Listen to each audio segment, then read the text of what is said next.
The crystal clear waters were more than just pristine and pure. They carried the spirit of sustenance and continuously nourished their souls. The people of Clayton awoke each day to the joyful sounds of nature, and the rich laughter of their fellowship were the sounds that ushered people to sleep at night. The people of Clayton were simple people that enjoyed each other's company and were content with their simple way of life, abounding in the midst of peace and plenty. Clayton was such a paradise that it was the envy of both the Garden of Eden and the lost gardens of Helligan. But all of that was before the Black Death. When the plague arrived, the utopian nature of this paradise quickly vanished and left behind a traumatic tale of a descent into madness.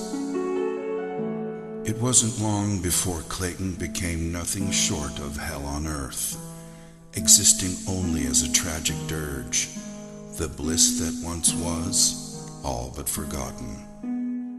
It wasn't also so much the stain of the Black Plague that caused the most distress, for the history of mankind has been laced with the stories of plagues and epidemics, and finally, survival. In this case, it was the sheer lethality of the plague, the pain and anguish it caused as the plague slowly destroyed the skin of the infected, transforming humans into zombie-like creatures who sought desperately the escape of death, never to find even that level of salvation. And so, the fear of the Black Plague brought hysteria, taking root in their hearts, and justifiably so. At first, there was no way to distinguish the infected from the uninfected, so it spread rapidly, and everyone grew increasingly wary of each other. Their paranoia was only worsened by the solitude they lived in, a solitude that they once treasured, but now became the trigger for their insanity.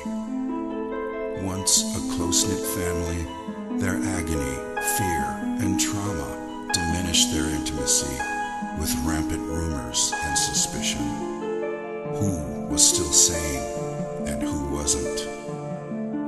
Death became as common as the cold of loneliness, and yet as scarce as the sunlight. And in the midst of it all, no one could be trusted. Then, with pain-induced insanity, the people turned on each other, and slowly everything descended into anarchy and chaos. The insanity-inducing plague slowly ate away at their society, a tragedy that has now become part and parcel of the town before you. The streets are lonely now, as a dark cloud of gloom and misery hangs permanently above the city, walling it off from sunlight and hope. The streets are treacherous, and the scanty remains of its citizenry walk about with shoulders slumped and desperation in their eyes, waiting only to find salvation in death when it finally comes around. When they are not somber and depressed, they are malicious and vicious, expressing their pain through unbridled violence. Unable to remember what life was like before the plague, they dress in black and don makeshift face masks to ward off the plague that has already infected them. As you venture into this world of the unknown, you must continually ask yourself, will your decisions lead you down the right path? Can you escape Clayton before its plague corrupts and consumes you? Are you prepared for a horrific adventure into the grim unknown? Gather all you need so you can survive your nightmarish visit. Understand that the Black Plague has corrupted the heritage of Clayton as you continually battle against the forces of evil that might be lurking behind all the pain and misery that the people of Clayton have been forced to endure. Avoid catching the plague at all costs, because the moment you succumb to it, all hope is lost, and you too will be trapped in Clayton forever. Your arrival in Clayton is not an inconvenience, it is fate.